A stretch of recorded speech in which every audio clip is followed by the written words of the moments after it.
There are moments in life that split time in two, the before and the after.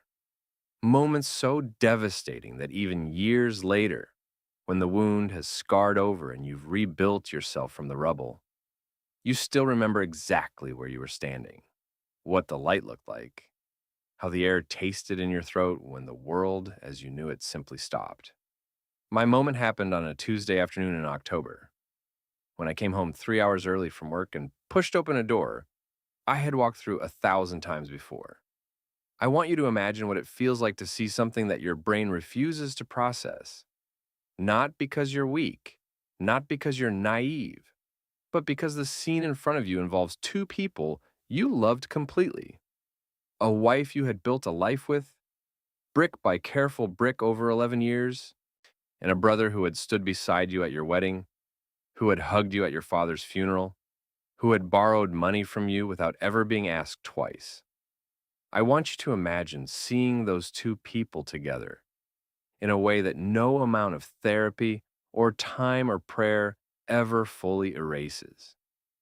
I stood in that doorway for what felt like an eternity.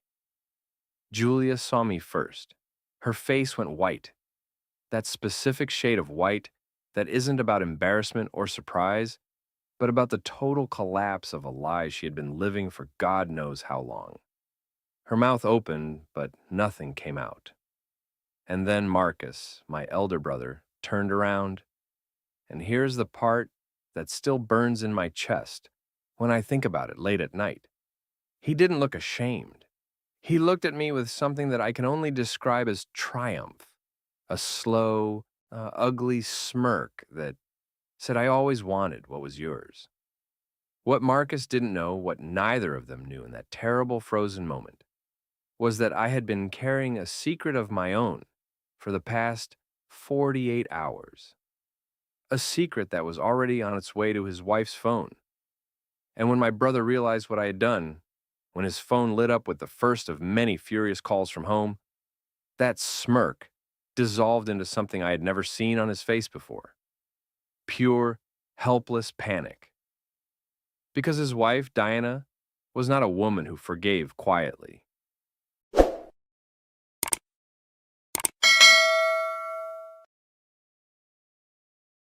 This is the story of how I lost everything I thought I had and found everything I didn't know I needed. If stories about truth, betrayal, and the long road back to yourself mean something to you, please like this video and subscribe to the channel. You're going to want to be here for every chapter of what comes next. There is a version of your life that exists only in your own mind, a story you tell yourself every morning when you wake up, built from small daily confirmations that everything is as it should be. A wife who kisses you before you leave for work, a home that smells like coffee and familiarity, a family that, for all its rough edges, is yours. I lived inside that story for 11 years. I believed in it the way a man believes in the ground beneath his feet, not with conscious thought, not with deliberate faith, but with the deep, unquestioned certainty of someone who has never once felt it shift. My name is Seth. And for most of my adult life, I considered myself one of the lucky ones. I grew up in a mid-sized house in a quiet suburb where everyone knew each other's cars, and most people left their doors unlocked until about 10 years ago, when the neighborhood started changing and old habits had to be reconsidered. My parents were working class in the truest sense. Not dramatic poverty, not comfortable wealth, just two people who put everything they had into making sure their sons had more options than they did. There were three of us boys. I was the youngest. Marcus was the eldest, 5 years ahead of me.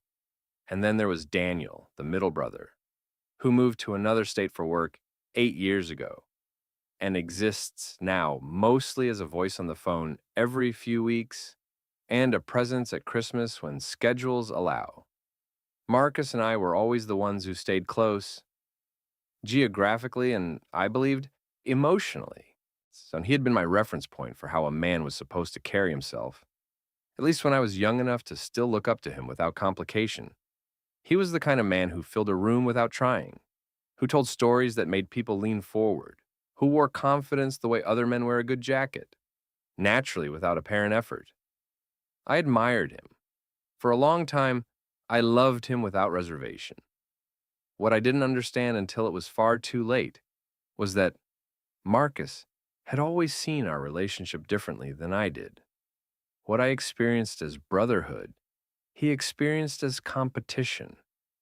What I read as his pride in my successes was, underneath, something considerably less generous. But I am getting ahead of myself. That understanding came later, in the worst possible way. In the beginning, in the ordinary years before everything fractured. Marcus was simply my brother, and I trusted him the way you trust the walls of a house you've lived in your whole life. I met Julia at 26 at a mutual friend's birthday gathering that I'd almost skipped because I was tired from a long work week and genuinely considered sending a last-minute excuse. I think about that often. How easily I might have stayed home. How different the architecture of my life would have been. Julia was standing near the window when I first saw her, not performing for anyone, just holding her drink and looking out at the street below with an expression of quiet, private amusement, like she was watching a comedy only she could see. I found that irresistible. I walked over. So we talked for 4 hours straight, and I drove home that night feeling like something important had just started. We married 3 years later. The wedding was simple, Julia's preference, and I agreed completely. Marcus was my best man. He gave a speech that made everyone laugh and made Julia cry in the good way. And he hugged me afterward and said quietly that he was proud of me. I believed him. I held on to that moment for years as evidence of who my brother truly was, underneath the competitiveness and the bravado. I would revisit that memory later in the aftermath of everything and wonder if even then there had been something in his eyes I simply hadn't wanted to see. Our marriage in those early years was good in the way that genuinely good things are. Not cinematic, not effortless, but real and warm and worth coming home to. Now, we bought a house in the same suburb where I grew up, which was either deeply sentimental or deeply unimaginative, depending on who you asked. We planted things in the garden that mostly died and a few that didn't. We had disagreements about money and housework and how often to visit family, and we worked through them the way two people who actually respect each other do, imperfectly, sometimes slowly, but genuinely.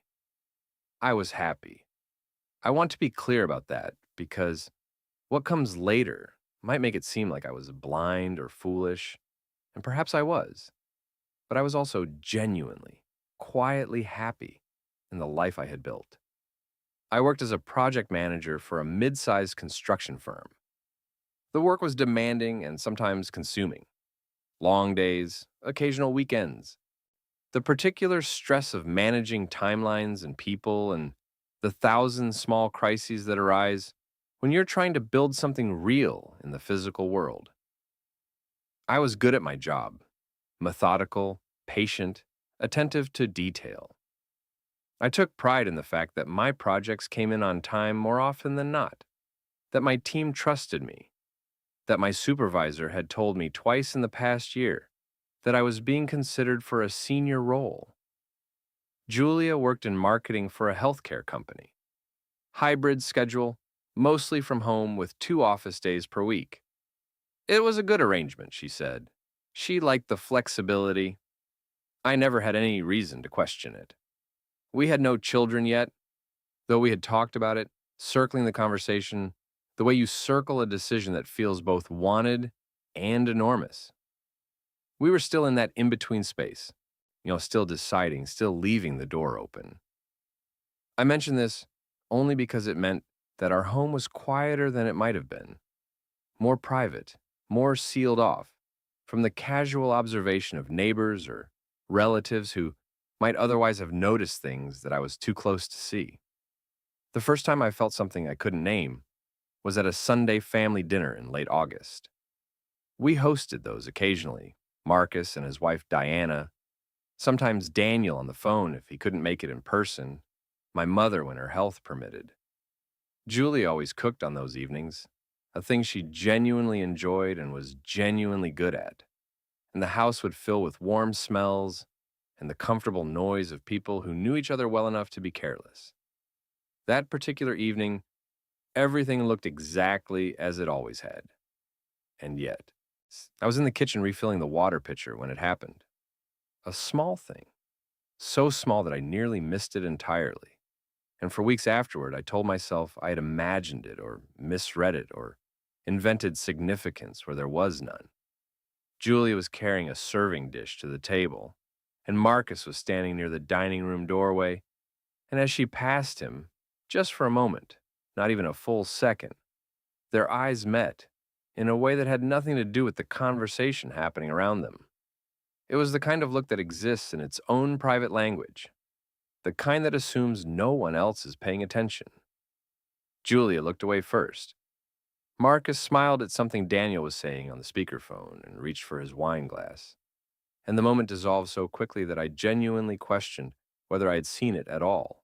So I set the water pitcher on the counter and stood there for a few seconds longer than necessary, listening to the sounds of the dinner table, laughter, the scrape of a chair, Diana asking Julia something about the recipe. Everything normal, everything warm. I walked back to the table and sat down and participated in the evening the way I always did. And I did not mention what I thought I had seen because what was there to mention? A look, half a second. The kind of thing that means nothing and everything, depending on what story you're already telling yourself. I was not yet telling myself any story. That was the thing. Suspicion requires a framework, a shape that incoming information can attach itself to, and I had no such framework. I had 11 years of marriage, of trust, of Julia bringing me tea when I worked late and remembering the names of my colleagues' children and reaching for my hand in movie theaters, the way she had since the very beginning. I had Marcus at my wedding. I had a life that felt, from the inside, completely solid. So I filed the moment away in the place where the mind stores things it isn't ready to examine, and I poured myself more wine, and the dinner continued. Diana, Marcus's wife, was one of those women whose presence you feel before she speaks. She was sharp in the way that makes some people uncomfortable, observant, direct, with a sense of humor that cut cleanly and didn't always bother to check whether the target was laughing. I had always liked her in the way you like someone who you sense would be a formidable ally and a worse enemy. And she and Marcus had been married for 13 years, longer than Julia and me, and theirs was a marriage that had always seemed to operate on a particular kind of mutual understanding. Not exactly warm, but functional, respectful in a formal way, held together by shared history and two teenage children and the inertia of a life thoroughly constructed together. That evening, Diana was quieter than usual. I noticed it distantly, attributed it to tiredness or a difficult week, and didn't pursue it. She helped clear the plates after dinner with her customary efficiency and said something dry and funny about Marcus's inability to load a dishwasher correctly. And Marcus rolled his eyes with the practiced ease of a man who has had the same argument many times, and I laughed and everything looked completely fine. They left around 9:30. Marcus hugged me at the door, that firm backslapping hug that had always been his way, and said to call him about the football game next weekend. Julia said goodbye to Diana with a warmth that, looking back, contained something slightly performed about it, a brightness tuned just a half note too high. But I was not looking for those things then. I was just a man standing at his own front door on a Sunday evening, watching his family drive away, feeling the ordinary contentment of a good dinner behind him. Julia was quiet as we cleaned up. Not unhappy quiet, just internal. The way she sometimes got after social evenings when she needed to decompress. I knew her rhythms well enough not to read anything into it. We moved around each other in the kitchen in the comfortable choreography of people who have shared a space for years. And then we watched television for an hour and she fell asleep on the couch with her feet tucked under her, which she always did. and I covered her with the throw blanket from the arm of the sofa and turned the volume down and thought, as I sometimes did in quiet moments like that I was a genuinely fortunate man. I would think about that moment later, that particular moment of covering her with the blanket, of looking at her sleeping face, and feel something I don't have an adequate word for. Not anger exactly, something more like grief with teeth in it. September arrived and life moved at its usual pace. My project at work entered a demanding phase, and I was putting in longer hours than usual, sometimes not getting home until 7 or 7:30. Julia had mentioned a new campaign her team was developing, something she seemed energized about, and she was working longer hours as well, or saying she was. I had no reason then to question the distinction. We were two busy people in a busy marriage, navigating the particular season of life where work demands are high, and the rhythms of home have to flex to accommodate them. The second thing I noticed, the second small thing, happened on a Wednesday evening in the second week of September. I came home around 7:15 to find the house empty, which was not unusual. Julia had texted earlier to say she was finishing up at the office and would grab something on her way home. I changed clothes, ate a sandwich standing over the kitchen counter, and settled at the dining table with my laptop to finish some project documentation. She came home at 9:40, so I remember the time because I had glanced at the clock 20 minutes earlier and thought she was later than expected, and then consciously reminded myself that traffic in our area in the evening could add 40 minutes to any commute, and that I was not the kind of man who monitored his wife's movements, and I returned to my screen and stopped thinking about it. When she came in, she kissed my cheek and said she was exhausted and went to shower. I noticed, without deciding to notice, that she was dressed the same way she had left in the morning, that there was no particular sign of a long office day in her appearance, none of the small dishevelments that accumulate over 12 or 13 hours at a desk. Her hair was neat. Her makeup, though minimal, was intact rather than faded. And I noticed this the way you notice something peripheral while looking at something else, without it forming into a conscious thought. But it lodged somewhere, quietly, without announcement. The third thing happened 4 days later, on a Sunday morning, and it was the smallest of the three. The kind of thing that would sound absurd if you tried to explain it to someone else. The kind of thing that makes you question your own perception. I was making coffee, and Julia was at the kitchen table, scrolling through her phone, which was normal, which was a thing we both did on Sunday mornings, while the day arranged itself slowly. What was not normal, what snagged something in me, the way a loose thread catches on a rough surface, was the way she tilted the phone slightly, almost imperceptibly, nor further from my line of sight as I moved past her to get mugs from the cabinet. She didn't look up. She didn't change her expression. It was the smallest possible adjustment, the kind of movement that the body makes when it is protecting something without the mind fully authorizing the action. I got the mugs. I poured the coffee. I sat across from her and we talked about nothing in particular. The garden, something we'd seen on television, whether we felt like going to the farmer's market down the road. She was easy and warm and completely herself. And the conversation was so ordinary that by the time I finished my first cup, I had nearly convinced myself that the phone thing had been nothing. Nearly. That evening, after Julia had gone upstairs to call her sister, a regular Sunday ritual, I sat in the living room in the particular quiet of a house with one person in it, and I did something I had never done in 11 years of marriage. I sat with the discomfort instead of dismissing it. I let the three small things exist in the same space at the same time. The look at the dinner table, the late arrival on Wednesday, the tilted phone. And I asked myself, in the privacy of my own mind, whether they added up to anything. I told myself they didn't. But the fact that I was asking the question at all was itself a kind of answer, one I wasn't ready to hear. I turned the television on. I waited for Julia to come back downstairs. When she did, she sat beside me and rested her head on my shoulder the way she always had, and I put my arm around her, and then we watched something neither of us was fully paying attention to. And outside the window, the suburban evening settled into its familiar dark. 3 weeks later, a colleague of mine named Patrick would say something at lunch that would make those three small things suddenly arrange themselves into a shape I could no longer pretend not to see. But that was 3 weeks away.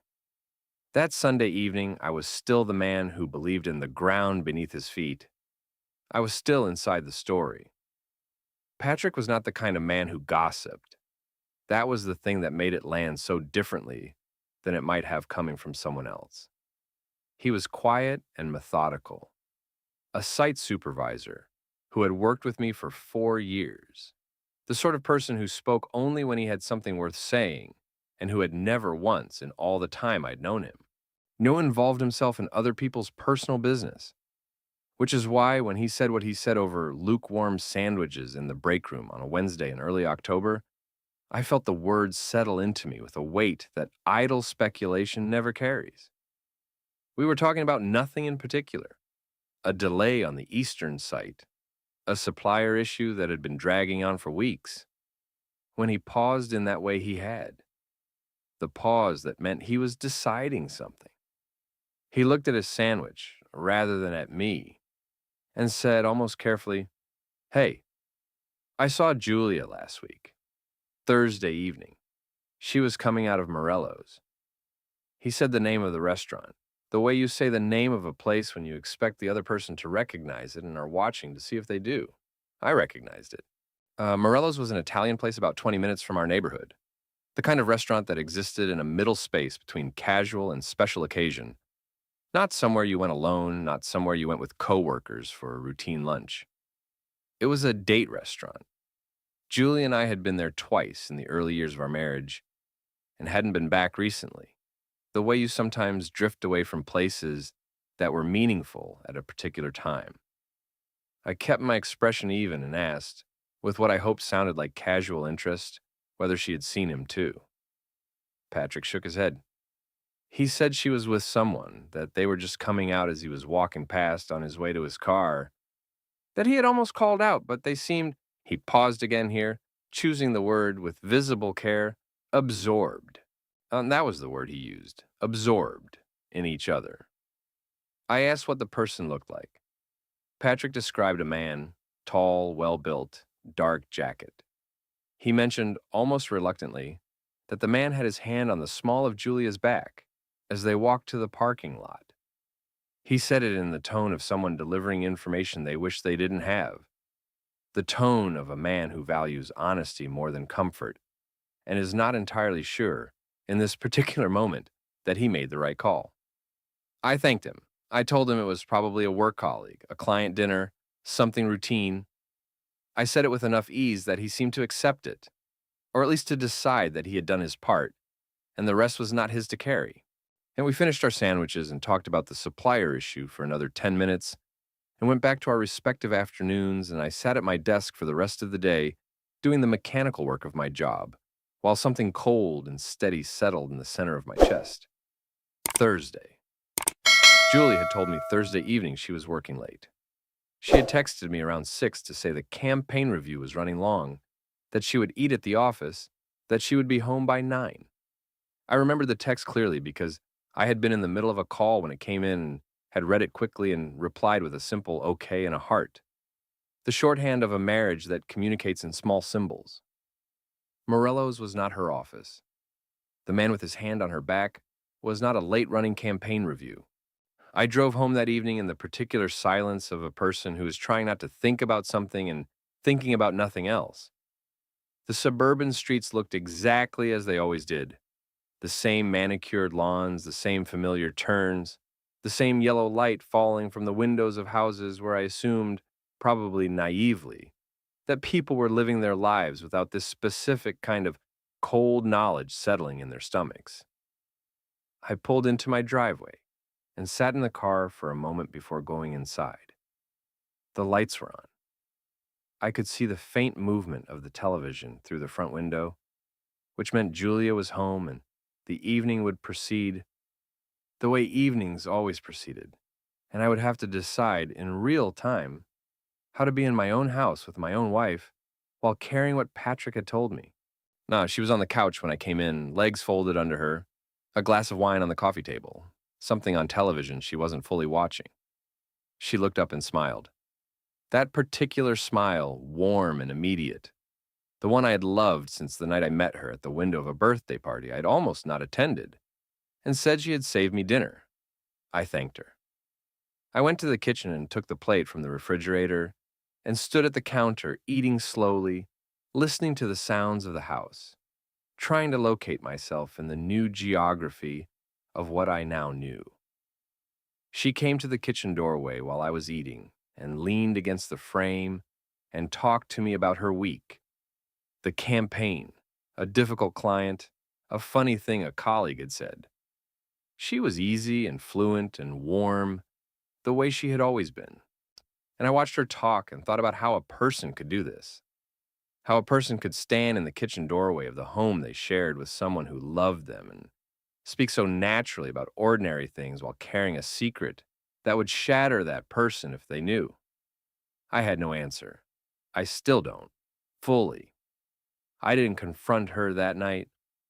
I want to be honest about that because the instinct afterward is to frame things more decisively than they actually were. I was not strategically biding my time. I was a man who wasn't ready, who needed more than one colleague's observation before he was willing to take a wrecking ball to 11 years of marriage and everything built inside them. I told myself that one sighting at a restaurant proved nothing, that there were explanations I hadn't thought of, so that I owed it to both of us to be certain before I said a word that couldn't be unsaid. But that night, after Julia had gone to sleep, I lay in the dark beside her and listened to her breathe with the slow evenness of someone completely at rest, and I understood that something had already changed. Not in the marriage, not yet. Or rather, the marriage had perhaps already changed long before this night, in ways I hadn't been able to see. What had changed was in me. The ground had shifted. The story I had been living inside had developed a crack, thin as a hair, running from one end to the other. And once you see a crack in something, you cannot unsee it. You can look away. You can choose not to examine it. But some part of you is always aware of it, always measuring whether it has grown. I stared at the ceiling for a long time. Julia's breathing was slow and steady beside me. Somewhere outside, a car passed on the quiet street, its headlights sweeping briefly across the bedroom wall and then gone. I thought about the man with his hand on her back. I thought about the tilted phone and the late Wednesday and the look at the dinner table that had lasted half a second too long. I thought about Marcus's smirk at the dinner and told myself firmly, almost angrily, that I was constructing a story from fragments, that I was letting one piece of information infect everything around it, that I needed to be careful and fair and rational. I thought about all of those things, and then I thought, but what if I'm not wrong? The question sat in the dark beside me, like a third presence in the room. I didn't sleep well that night, or the night after that. And by the end of that week, when Julia came home late again on Friday, with an explanation that was slightly too detailed to feel spontaneous, the way lies often are, over-furnished with specifics that truth doesn't usually bother to provide, I had made a quiet, private decision.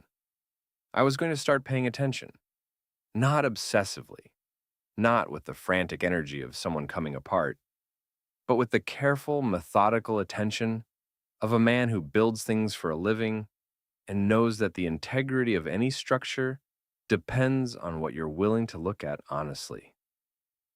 I had spent 11 years trusting without looking. Whatever came next, I was done with that particular form of love. I got up early the next morning, before Julia was awake, and made coffee in the quiet kitchen. Now and stood at the window looking out at the backyard in the gray October light, the garden, the things we had planted, some of which had survived and some of which hadn't. I stood there for a long time holding my mug, feeling the steam rise against my face, and I understood with a clarity that was almost peaceful in its completeness that the life I thought I was living was not the life I was actually in. The thing about suspicion is that it changes the quality of your attention without changing the appearance of your life. From the outside, the weeks that followed looked exactly like the weeks that had come before. I went to work, I came home, Julie and I had dinner and watched television and talked about the small logistics of a shared life. But inside that familiar structure, something had shifted fundamentally. And then I was no longer simply living my days, I was reading them. Every conversation had a subtext I was now listening for. Every absence had a shape I was now measuring. Every explanation Julia offered, however ordinary, passed through a new filter before I accepted it. And sometimes it passed through cleanly, and sometimes it snagged on something small that I would turn over in my mind for hours afterward alone. I want to be clear that I hated this. There is a particular kind of self betrayal in becoming a man who monitors his wife, who listens for inconsistencies in the timing of her stories, who notices which direction her eyes move when she is talking about her day. It felt like a violation of something I had always believed about myself, that I was not a suspicious person, not a controlling one, that I had chosen to love Julia with an openness that didn't require surveillance. But suspicion, once genuinely rooted, doesn't ask your permission. It simply takes up residence and begins redecorating. The first thing I noticed in those early October weeks was the phone. Not dramatically. There was no single moment where she left it unlocked and I saw something conclusive. It was more atmospheric than that, more like a change in weather than a specific event. Julia had always been relatively casual with her phone, the way people are when they have nothing to hide, leaving it on the kitchen counter, handing it to me to look something up, occasionally reading messages aloud if they were funny or relevant. That casualness had quietly disappeared. The phone was now always within reach, always face down when she wasn't actively using it. Now, always taken into the bathroom or the bedroom with a naturalness that was just slightly too deliberate to be genuinely natural. She had also, I noticed one evening when she handed me her phone to show me a photo her sister had sent, changed her lock screen. The passcode I had known for 3 years, her birthday, straightforward, unguarded, no longer worked. She had changed it without mentioning it. That small fact sat in me like a stone. The second thing I noticed was the rhythm of her working late evenings. Before September, they had been occasional, once every few weeks, the natural overflow of a demanding job. Now, they were clustering. 2, sometimes 3 times a week, Julia would text in the late afternoon to say she was running behind, would eat something on the way, would be home by 9 or later. The texts were always plausible and always slightly vague in the way that vague things are when the specific truth is being withheld. I began, without announcing it to myself, as a decision, keeping a mental log. Tuesdays and Thursdays were the most frequent. Occasionally, a Saturday morning would appear, framed as a team strategy session or a client deadline. I noted these things the way a careful man notes structural irregularities, not with panic, but with the steady accumulation of a person building a case they hope will come to nothing. Marcus was appearing more frequently in our lives during this period, which I was not yet connecting to anything. He had always moved through our world with a comfortable frequency, dropping by on weekends, texting me about football, occasionally joining us for dinner without much advance notice. No, that was simply Marcus, and I had never thought twice about it. But looking back from the vantage point of what I later knew, I can see the pattern that was invisible to me then. His visits coincided with a regularity that was not coincidental, with my longer days at work. He would appear on a Tuesday evening when I had texted Julia I'd be late, staying, according to Julia, for just a quick coffee and a chat about nothing in particular. He was around on a Saturday morning when I had gone into the office for a few hours. His presence in our life was increasing in a way that I experienced as normal brotherly closeness, and that was, in fact, something else entirely. Diana called me on a Thursday morning in mid October. This was not unusual in itself. Diana and I had always gotten along well, and she occasionally called to coordinate family things or to ask my opinion on something related to Marcus, who could be difficult to communicate with directly when it came to practical matters. But this call had a different texture. She asked how things were, in a way that lingered just slightly longer than the pleasantry it was dressed as. She asked if Julie and I were doing well, and when I said yes, she was quiet for a half second that lasted the length of a held breath. Then she said, "Good, that's good," in a tone that did not entirely match the words. I asked if everything was all right on her end. She said yes, of course, just tired. The kids were a handful. She wrapped up the call with a briskness that felt like retreat, and I sat with the phone in my hand for a moment afterward, thinking that Diana had called me for a reason she had decided at the last moment not to name. I filed that away with everything else. The file was getting heavy. My colleague Patrick, to his credit, never brought the restaurant sighting up again. He was not a man who repeated himself, and having said what he felt needed to be said, he returned to his customary self-containment and let me carry it however I chose. I was grateful for that. I was also, in those weeks, deeply lonely in a way that I had not experienced since long before my marriage. The specific loneliness of a person who cannot tell the truth of what they are experiencing to anyone around them, who must perform normality with complete consistency while internally living in an entirely different reality. Yeah, I consider talking to Daniel, my middle brother, reliably distant, reliably uncomplicated. I thought about calling him one evening and simply telling him what I was feeling, what I was noticing, the shape of the thing I was afraid to name, but I didn't. Partly because I had no concrete proof, only a constellation of small things that could, individually, mean nothing. Partly because putting it into words for another person would make it real in a way that I was not yet ready for. And partly, this is the part I find hardest to admit, because some part of me still hoped that I was wrong, that the tilted phone and the late evenings and Patrick's careful words and Diana's weighted pause were all fragments of a story I was writing myself, a fiction assembled from anxiety and overwork and the particular vulnerability of a man who loved too completely to entertain doubt for long. I wanted to be wrong. I want to say that clearly. There was no part of me that wanted to be right about this.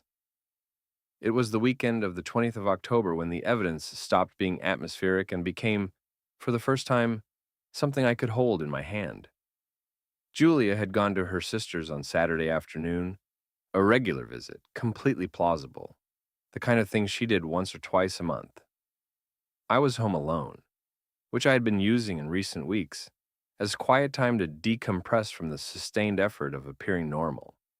I was doing laundry, an ordinary Saturday domestic task, when I pulled Julia's gray blazer from the pile she had left on the laundry room shelf and checked the pockets before putting it in the machine, which was a habit from early in our marriage when I had ruined a dry cleaning receipt and Julia had minded considerably. In the right pocket was a receipt from Morello's, dated the previous Thursday, the Thursday. Julia had texted me to say she was working late, eating at the office, would be home by 9. The receipt was for 2 people, 2 glasses of wine, 2 main courses, a shared dessert, the kind of meal you share with someone you are comfortable with, someone you are not in a hurry to leave. I stood in the laundry room, holding the receipt for a long time. The washing machine hummed beside me. Outside, the Saturday afternoon went about its business.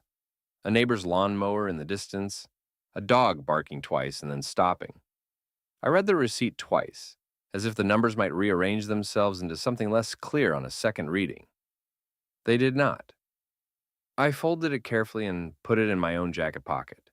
And then I finished the laundry with the methodical steadiness of a man who has just had his worst suspicion confirmed by a piece of paper from an Italian restaurant, and who has decided, with a calmness that surprised even himself, that he is going to find out the rest of it before he does anything at all. That evening, Julia came home from her sister's relaxed and warm and full of small stories about the afternoon.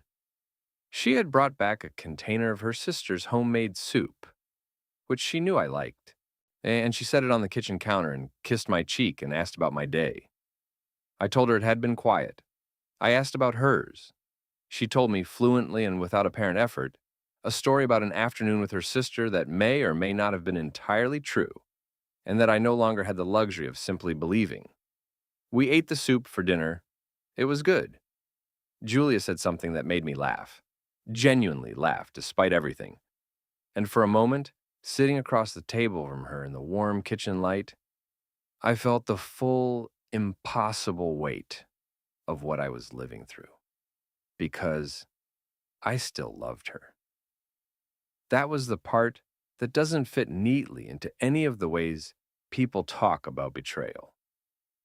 I was sitting across from a woman I believed was lying to me, carrying a receipt in my jacket pocket that confirmed it. And I still loved her. The love and the knowledge existed in the same space simultaneously, and neither one canceled the other out.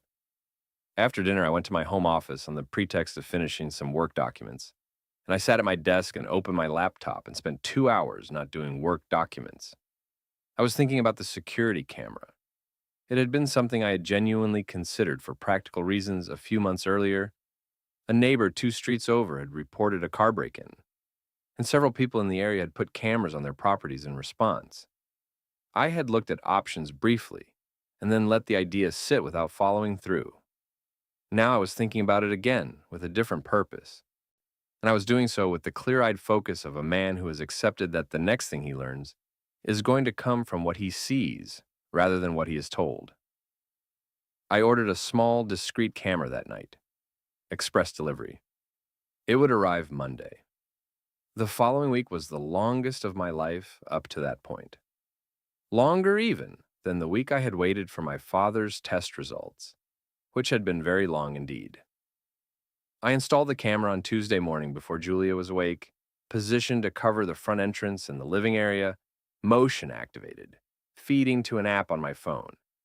I told myself I was doing this to confirm what I already knew, that I was not the kind of man who spied on his wife out of paranoia, but the kind of man who needed to know the truth of his own life before he could act with integrity. I told myself these things and mostly believed them. I went to work on Tuesday and Wednesday with my phone in my pocket and the camera app closed, because I had decided that checking it obsessively during the day would be a form of unraveling that I couldn't afford. I would look at the footage in the evening. I was disciplined about this. It was one of the harder disciplines of my life. Wednesday evening, I checked the footage from the past 2 days. Tuesday was unremarkable. Julia moving around the house in the morning, leaving for work. Returning in the early evening, the ordinary choreography of a day. Wednesday, though. Wednesday, the motion sensor had triggered at 11:43 in the morning. I watched the footage with my phone screen dimmed, sitting in my parked car in the office lot before driving home, with a stillness in my body that I recognize as the stillness that comes just before something breaks. A car I recognized pulled into the driveway at 11:43. It was Marcus's car. I watched him get out and go to the front door. I watched the door open from the inside. Julia had not left for the office yet, apparently, or had not left at all. I watched Marcus go inside. I watched the door close. The camera did not cover the interior of the house. I sat with that limitation for a long moment, feeling both grateful for it and devastated by it simultaneously. Marcus's car remained in the driveway for 2 hours and 17 minutes. At 2 o'clock, he came back out alone, got in his car, and left. Julia's car remained. The footage after that showed nothing except the quiet afternoon street, and at 5:12, Julia leaving the house, dressed for the office. She had apparently been working from home that day. 2 hours and 17 minutes. I drove home in that particular silence again. The silence I was becoming familiar with. The silence of a man carrying knowledge that has not yet become action.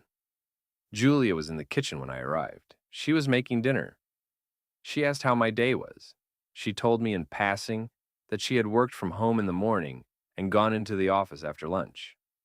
She said it naturally, in the flow of other things, the way you mention the unremarkable details of a day.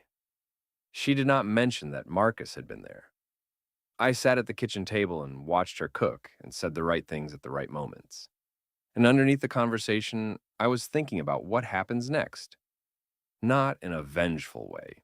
Not yet in an angry way, though the anger was there. A slow, deep heat beginning to build beneath the coldness of the past several weeks. I was thinking about it the way I thought about problems at work. What do I actually know? What do I still need to know? And what is the right sequence of actions that leads to the truth in its entirety, rather than just a piece of it? Because a piece of it, a car in the driveway, a restaurant receipt, a look at a dinner table, was not enough. Not for the conversation I was going to have. Not for the decisions that conversation would force into being. I needed to be certain. I needed to see what I was not yet ready to see. 3 days later, I received an unexpected email from my project supervisor.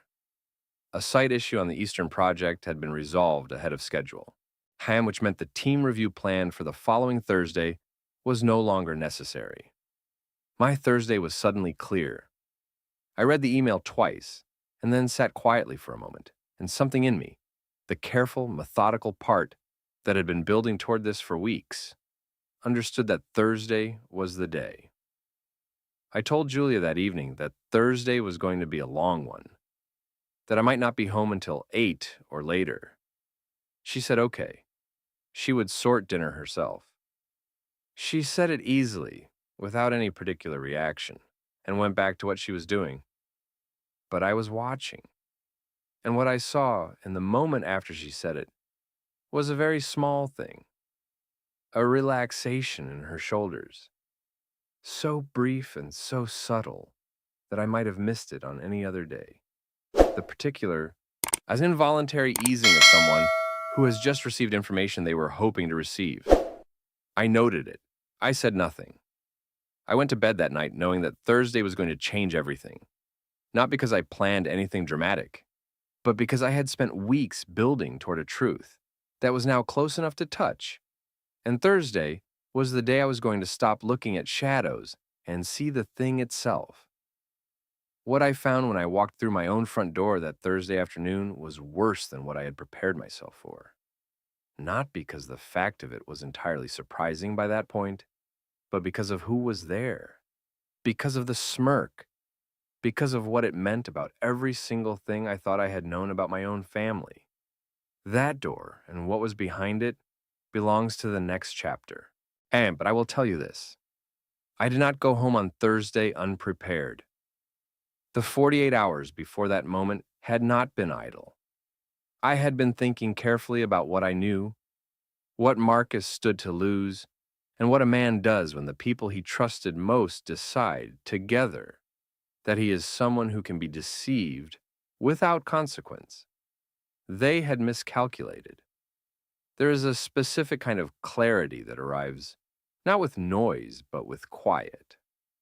Not the dramatic revelation you imagine when you think about discovering a betrayal. Not the confrontation, not the raised voices, not the breaking of things. Just a moment of perfect, terrible stillness in which everything you have been half seeing suddenly resolves into focus, the way an image sharpens when you finally adjust the lens correctly. That clarity came to me on a Wednesday evening in the last week of October, sitting alone in my home office with the door closed and my phone on the desk in front of me. And it arrived not as a shock, but as a confirmation so complete and so devastating that I sat with it in silence for a very long time before I moved or spoke or did anything at all. But I am getting ahead of myself again. The clarity didn't arrive without preparation. It was the product of days of careful, quiet work. The kind of work that a methodical man does when he has accepted that the truth will not come to him on its own, that he will have to go and find it with his own hands. The week after I watched the camera footage of Marcuse's car sitting in my driveway for 2 hours and 17 minutes, I made a decision about how I was going to proceed. And I was not going to confront Julia with what I had. Not yet. What I had was suggestive, but not conclusive. A car in a driveway, a restaurant receipt, a changed passcode, a pattern of late evenings that didn't fully account for themselves. Any one of these things could be explained away, and Julia was, I'd come to understand, a woman who was capable of explaining things away with considerable skill. If I went to her with fragments, she would dismantle them one by one, and I would be left with nothing but the ruins of a confrontation that had proven nothing and poisoned everything. I needed something that could not be dismantled. I needed something whole. So I went back to the camera footage, this time with more deliberate attention.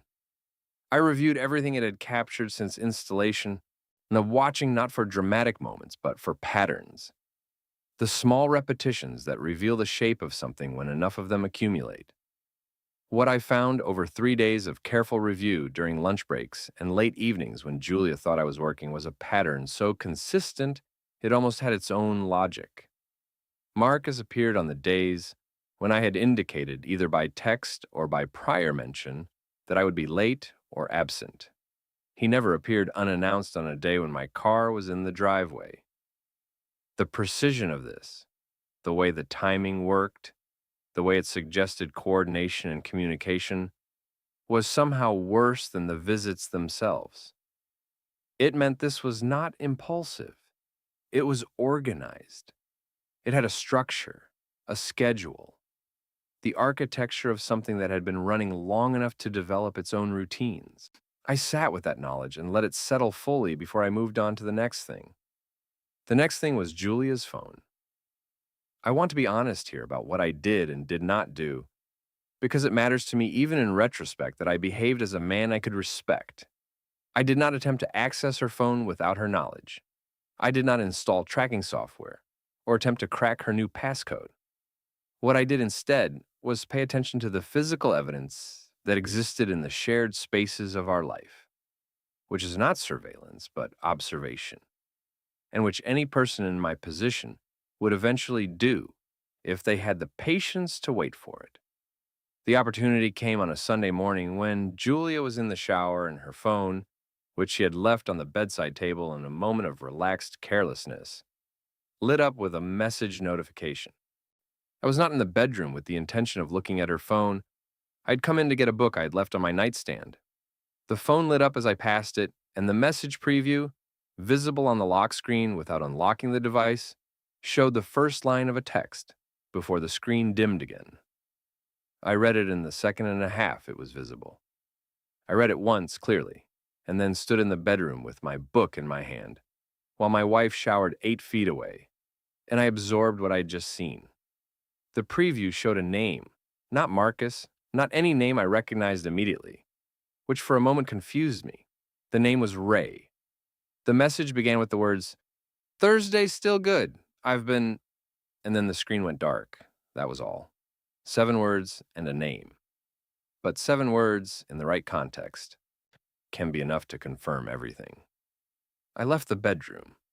I sat downstairs with my book open on my lap and did not read a single word of it. Julia came down 20 minutes later, fresh and easy, and made us both coffee. And we had the kind of Sunday morning that had always been one of my favorite things about our life together, and I participated in it with a steadiness that cost me more than I would like to admit. Ray.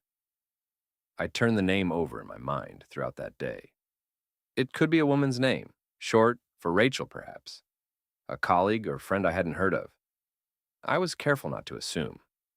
But combined with everything else, combined with the pattern of Thursdays and the camera footage and the restaurant receipt, the name settled into the picture I was building with the weight of something that belongs there. It was Patrick who, without knowing he was doing so, gave me the final piece. We were walking back from a site visit on Monday afternoon, crossing the parking lot, and he mentioned almost in passing that he had seen Marcus at a corporate event the previous spring. Marcus worked in commercial real estate and occasionally crossed paths with people from my industry at shared professional events. Patrick said Marcus had been talking to someone from Julia's company, that they had seemed to know each other well, that he had meant to mention it at the time and then forgotten. He said the man Marcus had been talking to was one of Julia's colleagues.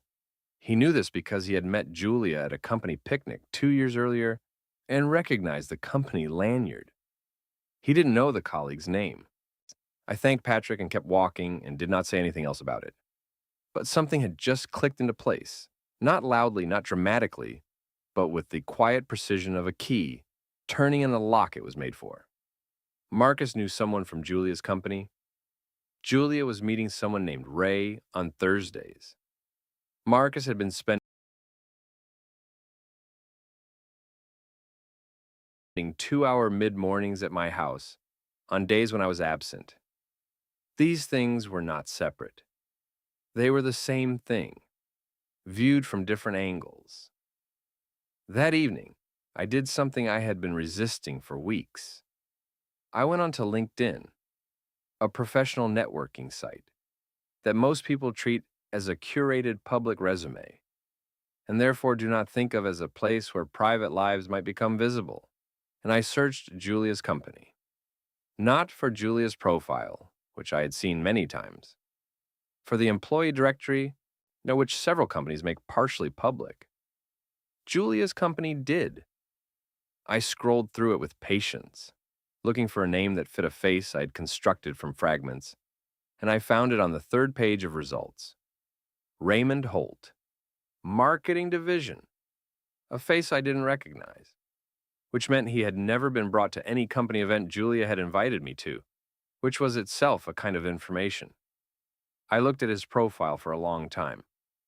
Professionally accomplished, well-presented, the kind of profile that tells you very little about a person while implying a great deal about how they want to be seen. What I noticed in the corner of his profile photo was something small, the edge of a tie that I recognized. Not because I knew Raymond Holt's wardrobe, but because Julia had given me an identical tie 2 Christmases ago. A particular shade of burgundy with a specific subtle pattern, the kind of thing you buy 2 of when you find something you like, or the kind of thing you buy for 2 people for the same reason. It might have meant nothing. It probably meant nothing taken alone. But taken alone was no longer how I was taking things. I closed the laptop and sat in the quiet of my home office and spent a long time thinking about Raymond Holt and Marcus and the way these 2 threads, which I had been following as if they were separate, might be connected. And then a thought arrived that I'd been unconsciously circling for weeks without looking at directly. A thought so uncomfortable that I had been routing around it the way you route around a wound that isn't ready to be touched. What if they weren't separate? What if Julia wasn't involved with one person, but had been, at different times or even simultaneously involved with 2? What if Marcus and Raymond Holt occupied different corners of the same secret life she had been living alongside our marriage? I sat with that thought. I did not dismiss it. I let it exist fully and examined it from every side. The way an engineer examines a structure he suspects has 2 points of failure rather than 1. And the more I examined it, the more the pattern of the past several months seemed to accommodate it. The Tuesdays and Thursdays that were most frequently the late nights, the Saturdays that were sometimes Marcus and sometimes perhaps Raymond, the restaurant receipt from Morello's, the LinkedIn tie. I didn't have proof of a double life, but I had enough to know that Thursday was going to tell me what I needed to know, one way or another. I spent the 2 days before Thursday doing something that required more composure than anything I'd ever done professionally. I behaved normally. I went to work. I came home. I had dinner with Julia. I watched television beside her. I slept in our bed. I performed the life of a man who is not sitting on the edge of the thing he loves most and waiting to see whether it will hold. Julia seemed, in those 2 days, completely herself, warm, occasionally funny, affectionate in the casual way of a long marriage, giving me no particular reason to doubt her and every reason to hope I was wrong about everything. But hope, by that point, had become a thing I held very carefully. I had like something fragile that I suspected was already broken and was afraid to look at too closely in case the looking confirmed it. On Wednesday evening, the evening before Thursday, I did one final thing. I checked the camera app and reviewed the footage from the past 48 hours. Nothing unusual. And then I opened the app settings and confirmed that the camera was recording, that the motion sensor was active, that the footage would be accessible from my phone in real time if I needed it. I was not planning to watch the camera feed from work on Thursday. I was planning to come home, but I wanted to know it was running. I wanted to know that whatever happened behind that door on Thursday afternoon while I was supposedly at work would be preserved clearly and completely in a place I could access. I closed the app and sat at my desk for a moment in the quiet house. Julia was already asleep, and thought about my father, who had been a man of tremendous patience and very few words, who had once told me when I was about 16 that the hardest thing a person learns is the difference between endurance and avoidance. Endurance means you face the thing. Avoidance means you find sophisticated reasons not to. He had been talking about something completely unrelated, a disagreement with a neighbor, as I recall. But the distinction had stayed with me for 20 years, surfacing occasionally when I needed it. This was the moment for endurance. I had been avoiding for weeks, building my case with the careful patience of someone who was also, if he was honest, terrified of what the case would prove. Thursday was the end of avoiding. I went to bed. I did not sleep well, but I slept. And in the morning, I got up and made coffee. And Julia came downstairs, and we had the morning routine that we had had for 11 years, moving around each other in the kitchen with the practiced ease of two people who know each other's rhythms completely. She poured herself coffee. She asked if I wanted toast. I said yes. She made it the way I liked it, without being asked, because she had made it that way 1,000 times and knew without thinking. I watched her do this and felt the full, aching weight of everything. Not yet anger, not yet the cold, decisive clarity that was coming, but something more complicated and more human than either of those things. The grief of a man who can see exactly what he's about to lose, who knows that the act of finding the truth will be the act that makes the loss permanent and real. I finished my coffee. I picked up my bag. I kissed Julia on the cheek at the door the way I always did. And she said, "Have a good day," the way she always did. And I walked to my car and got in and sat for a moment before starting the engine. Then I drove, not toward the office, but around the neighborhood, slowly, giving myself time and distance and the appearance of departure. I parked 3 streets away at the end of a quiet cul-de-sac where my car would not be visible from our street, and I settled in to wait. I had my phone, I had the camera app, I had the composure of a man who has spent weeks preparing for a moment he has been dreading, and who has finally, fully made his peace with the fact that it has arrived. An hour and 20 minutes later, the motion sensor triggered.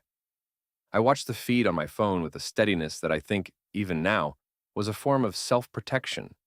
Because if I had allowed myself to feel the full force of what I was watching in real time, I might not have been able to do what I needed to do next. I watched a car pull into my driveway. Not Raymond Holt's car. Not a car I didn't recognize.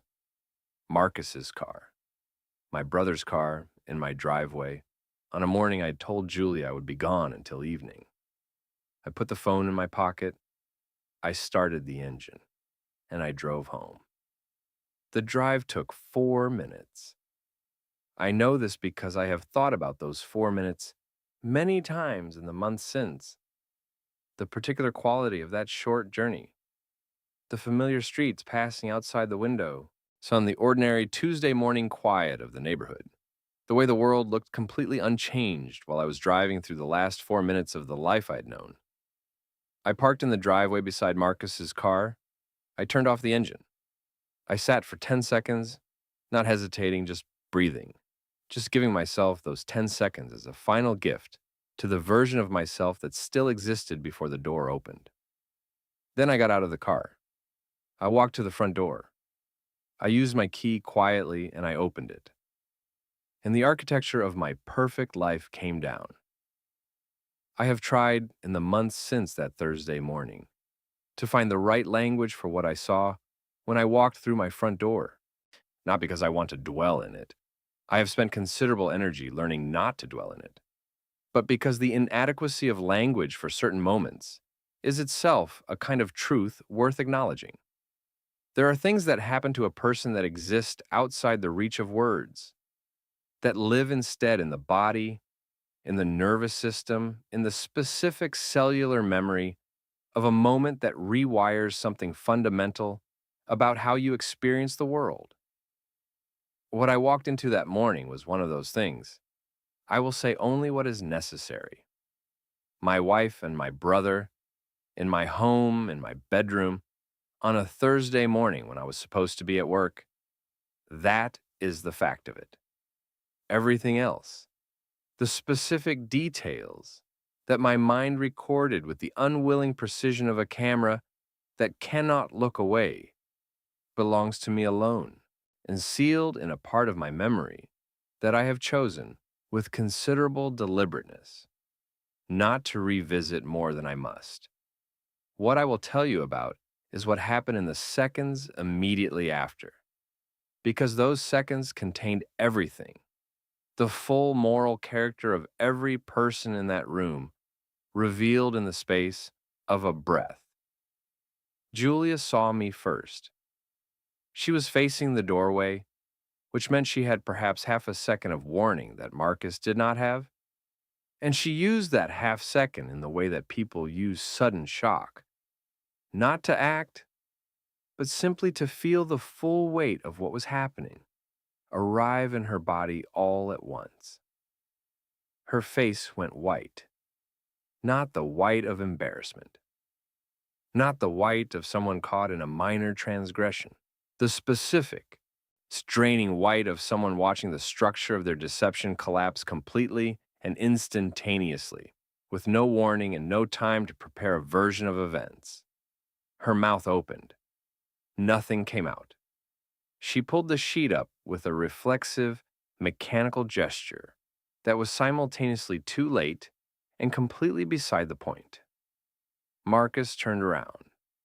And this is the part I have thought about more than any other part of that morning. The part that transformed what might have been merely devastating into something that lit a cold, steady fire in me that did not go out for a very long time. Marcus looked at me, his younger brother, the man whose house he was in, whose wife he was with, whose trust he had been systematically destroying for God knows how long, and he did not look ashamed. He did not look caught. He looked, with a deliberateness that I believe was entirely conscious, triumphant. That slow, ugly smirk, the expression of a man who has wanted something that belonged to someone else for a very long time, and has finally, in his own estimation, taken it. The expression of a man who believes that the person standing in the doorway is powerless, that there is nothing to be done, that he has won something. I looked at him for a long moment. I felt the anger. Of course I felt it. It was enormous.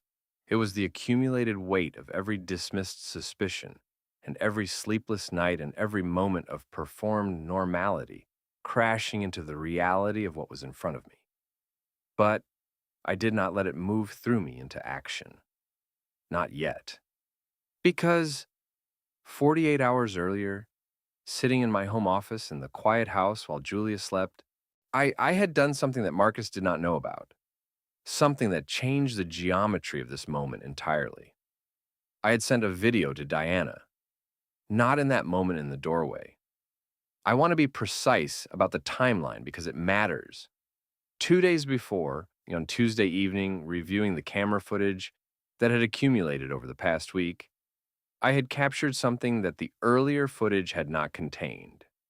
A moment, clear and unambiguous, that existed on film with the impartial completeness of recorded truth.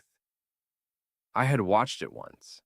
I had understood immediately what it was and what it meant and what it could do, and I had sat for a long time in the quiet of my home office, deciding what kind of man I wanted to be in the aftermath of this.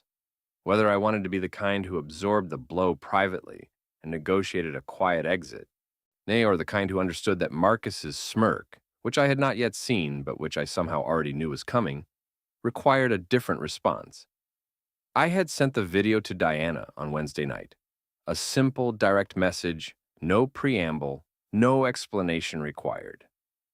Just the footage and a single line. "I'm sorry you're seeing this. You deserve to know." Diana had not replied.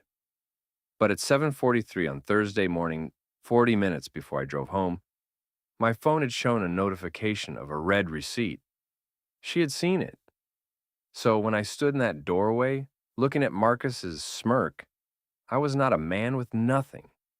I was a man who had already made his move, quietly and without announcement, 24 hours before the board was even visible to the other players.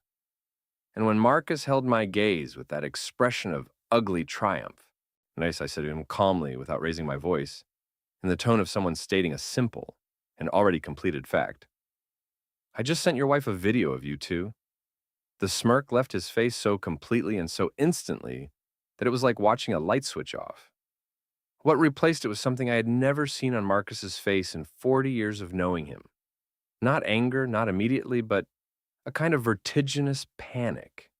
The specific panic of a man who has built his sense of power on the assumption that he is the one holding all the information and has just discovered in a single sentence that he is not.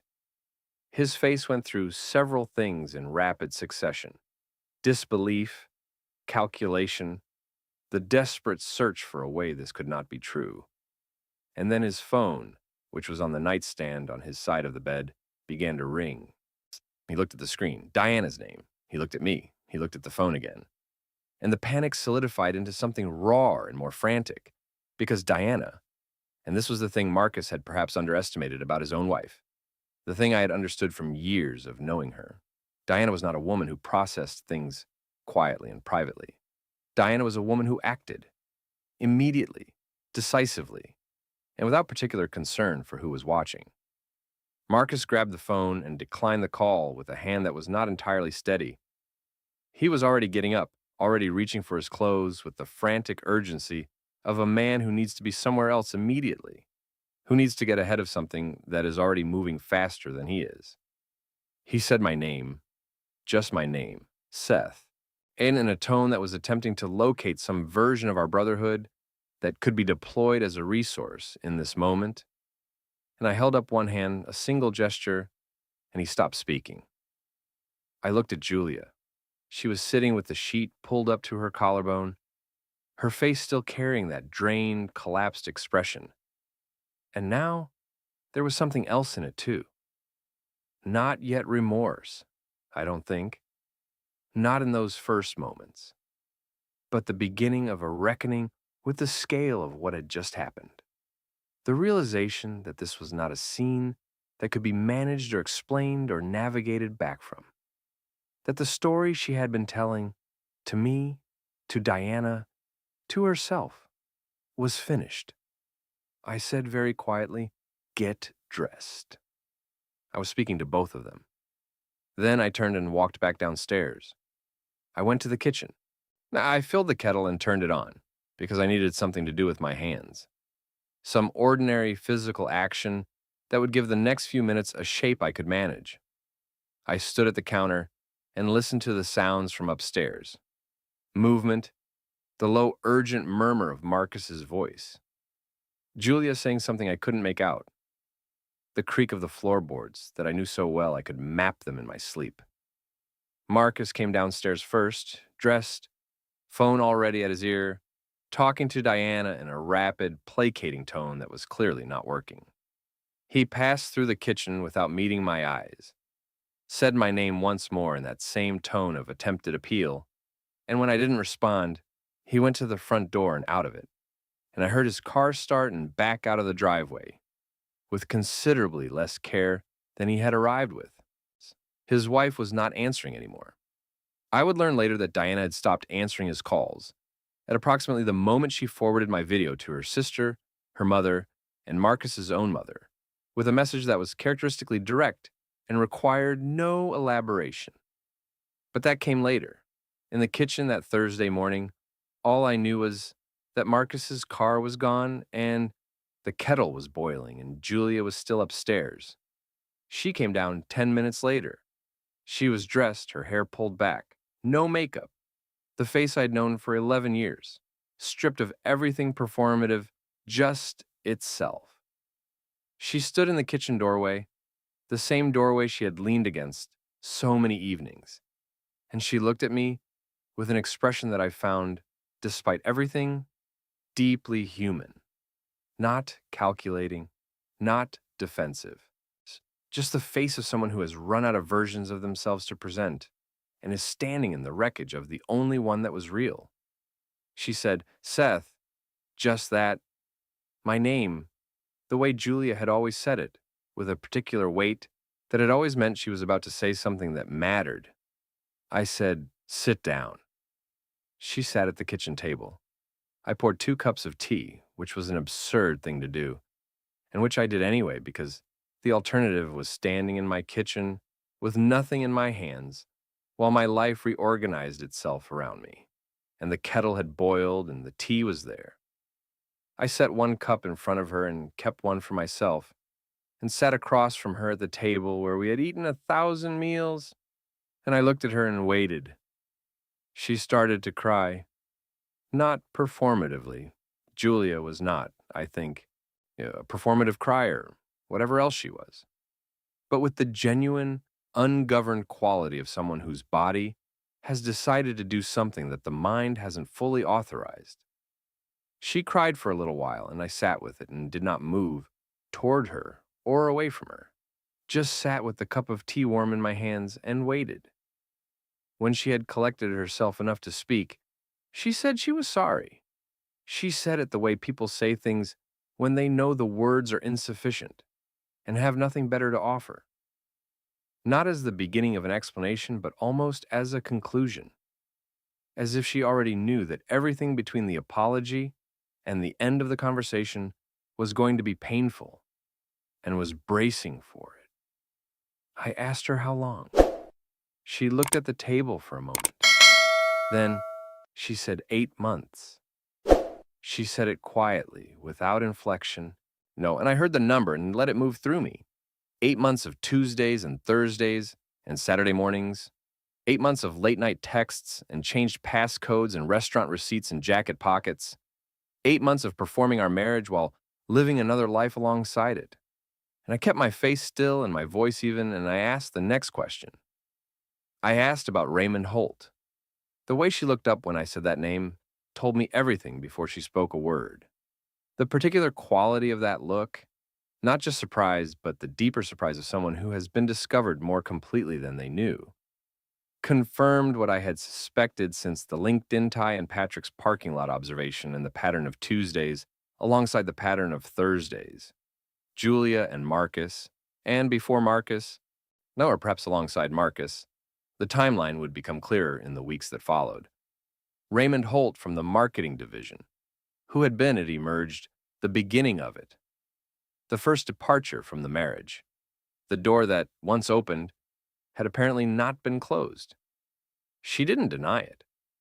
That, at least, she gave me in the ruins of the morning, with Marcus's frantic phone calls to Diana already going unanswered and the video already in motion through her husband's family like a stone dropped in still water.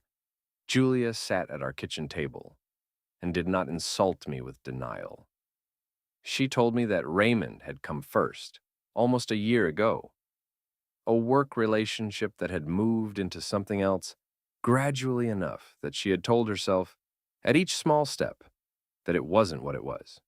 She told me that it had ended, or she had ended it, she said, which may or may not have been precisely true, around the time that Marcus had begun. She said the two things were not connected, that she had not planned any of it, that she knew how that sounded and was not asking me to believe it made any of it better. I asked her why, not in an anguished way, not as a plea. I asked it the way I asked questions at work, the way you ask when you genuinely need to understand the structural failure before you can make any decisions about what comes next. Why, Julia?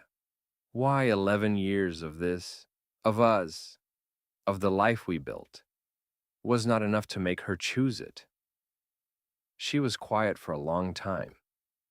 Then she said something that I have thought about many times since. Not because it satisfied me, but because it was honest in a way that the rest of the morning had not always been. She said she didn't know if it was about enough. She said she thought she had been disappearing slowly inside the life we had, not because the life was bad, but because she had stopped knowing who she was inside it. She said she was not asking me to understand that, only to know it. I looked at her for a long moment. Then I said, "That's not something you get to do to another person, Julia. Whatever was happening inside you, that's not something you get to do." She nodded. She didn't argue.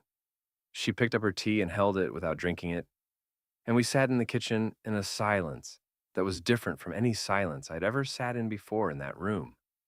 Heavier, more final, with the particular texture of a silence that exists after the last thing has been said.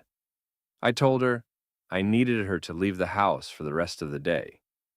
I told her I was not doing this in anger, that I was not going to make a scene or break things or say things designed to wound rather than communicate, but that I needed the house to myself for the hours ahead, because I had a number of things to think through and I could not do it with her there. I told her we would need to talk again, properly with lawyers if it came to that, and that I expected it would come to that. She left without argument.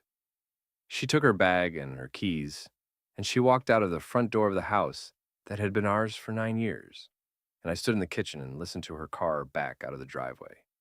And then I was alone in the house for the first time in what felt like a very long time. I stood there for a while, not moving, not thinking in any organized way, just standing in the kitchen in the late morning quiet with my hands around a cup of tea that had gone cold, letting the reality of the past hour settle into me at whatever speed it needed to. Through the kitchen window, the backyard was visible. The garden, the things we had planted, the things that had survived, and the things that hadn't. The October light was flat and gray and entirely indifferent, which seemed appropriate. My phone buzzed. A message from Diana, the first communication from her since the read receipt the previous evening. It was 3 words. "Thank you, Seth." And then, a few minutes later, a second message. "I've known something was wrong for months." I kept telling myself I was imagining it, and then nothing more for a long time because Diana had a great deal to deal with on her end, and Marcus was, by all accounts, making it considerably worse by continuing to call and continuing to find the calls declined. I set my phone on the counter. I washed the 2 teacups and set them on the drying rack. I walked through the downstairs rooms of my house slowly, not looking for anything, just moving through the space the way you move through a place you're trying to memorize or say goodbye to, or both. The living room with the television we had chosen together and the throw blanket on the couch arm. The dining room with the table that had hosted 100 dinners and one Sunday family gathering at which a look had lasted half a second too long. The hallway with the photographs, our wedding, on holidays. The early years when everything had been exactly what I believed it was. I stopped in front of the wedding photograph for a long time. Marcus was in it, standing beside me, wearing the expression of a proud older brother. Julia was in white, laughing at something someone off camera had said, caught in a moment of genuine joy that I had always loved about that photograph. I looked at it and felt not anger, not in that moment, but something more like the specific grief of a person who has just understood that the past is not what they thought it was. That memory itself is unreliable when the people in it were not who you believed. I went upstairs. I changed the sheets on the bed mechanically without particular feeling. A, because it was a thing that needed to be done, and doing it gave me something to do with the next 20 minutes. I put the old sheets in the washing machine and started it, and stood in the laundry room, listening to the water fill, the same laundry room where I had found the Morello's receipt, which felt like a very long time ago now, though it was barely 2 weeks. In the afternoon, I called my lawyer. Not dramatically. I had a lawyer because I had used one years earlier for a property matter and had kept his number, which now turned out to be a form of preparedness I was grateful for. I gave him a brief, factual account of the situation and asked what my options were. He told me clearly and without sentiment, which was exactly what I needed. I took notes. I asked several questions. At the end of the call, he said, with the particular gentleness of a professional who has had this specific conversation many times, that I had handled the discovery well and that the documentation I had, the camera footage, the receipt, the LinkedIn research, would be useful if we needed it. I thanked him and ended the call and sat quietly for a moment before making the next one. I called Daniel, my middle brother, reliable and distant, the voice on the phone at Christmas and occasional weekends. I told him what had happened in simple, direct terms, without editorializing, without asking him for anything except to know. Daniel was quiet for a long time when I finished. Then he said, in the tone of a man who is choosing his words with enormous care, that he was sorry and that he loved me. And that Marcus, there was a pause here that contained a great deal. Marcus had always had a problem with wanting what belonged to other people, and that he was sorry it had taken this form. I asked if he had known anything. He said no. He said he hoped I believed him. I did. Daniel had always been the uncomplicated one, and his voice in that phone call was the voice of genuine shock, unperformed and unornamented. I told him I would keep him informed. We said goodbye. I sat with the phone in my hand for a moment and then set it down and looked around the room. My study, my books, my desk, the small lamp I'd bought at a market years ago, because Julia had said it would look good there. And she had been right. The ordinary objects of a life, still present, still mine. The afternoon moved toward evening. Julia texted once, and asking if she should come back. And I said not tonight. She said, okay. Marcus did not contact me, which I interpreted correctly as the sign that his own situation had become sufficiently consuming to redirect his attention entirely. Diana, I would learn the following day, had called a locksmith by mid-afternoon and changed the locks on their house, and had called her mother and sister and a divorce attorney, in that order, with the decisive efficiency of a woman who had been half prepared for this moment and was not going to waste time being unprepared for the rest of it. The consequences were already spreading outward from the center. I could feel it without knowing the details yet, the way you feel the change in pressure before the weather arrives. The family would know by morning. The neighborhood, it's in the particular way that neighborhoods know things, would begin to know within days. Marcus's professional life, which was built substantially on reputation and personal relationships, was going to feel the effects of a marital collapse this public, in ways he had not anticipated when he smirked at me in my own bedroom. But those were tomorrow's realities. That evening, I ordered food and ate it alone at the dining room table, which felt strange and enormous. And I thought about the morning and about Diana's 3-word message and about Daniel's voice on the phone and about Julia's face when I had said, "That's not something you get to do to another person." I thought about my father and the difference between endurance and avoidance, and I felt, underneath the grief and the anger and the vast tiredness of a man who has been holding himself together under enormous pressure for several weeks, something else. Something quieter and more surprising. Relief. Not happiness. Nothing close to happiness. Not yet. Not for a long time. but the specific relief of a man who has been living with a lie he could feel but not name, who has spent weeks in the half world between knowing and not knowing, and who is finally, at the cost of everything he thought he had, standing in the full light of the truth. The lie was gone. Whatever came next, however painful and complicated and long, it would be real. I cleaned up after dinner. I turned on the lamp Julia had said would look good there, because it did look good there, and that was true regardless of everything else. I sat in my study for a while with a book I wasn't really reading.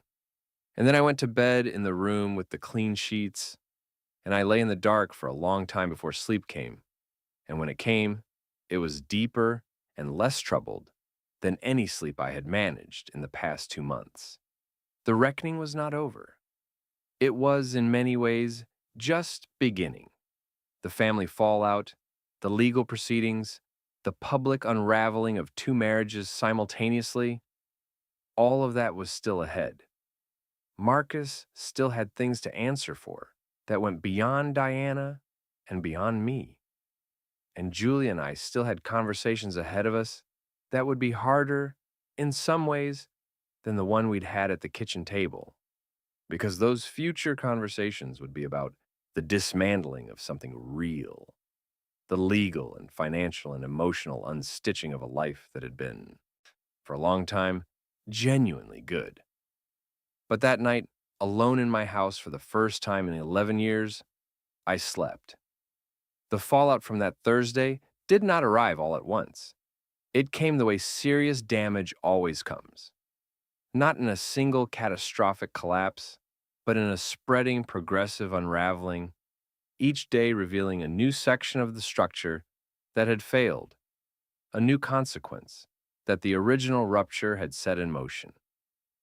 By the end of the first week, I had stopped being surprised by the phone calls. By the end of the second week, I had stopped counting them. By the end of the month, I had begun to understand that the story of what Marcus and Julia had done was no longer only my story. It had become something larger. It's something that moved through the family and the neighborhood, and the edges of two professional worlds, with the indifferent momentum of water, finding every available crack. Diana moved with a speed and decisiveness that I think surprised even people who knew her well. By Friday morning, less than 24 hours after I had walked through my front door, she had spoken to a divorce attorney, contacted the bank to separate the joint accounts she had access to, and begun the process of telling the people in her life the truth of what had happened with a directness that left no room for Marcus's version of events to establish itself first.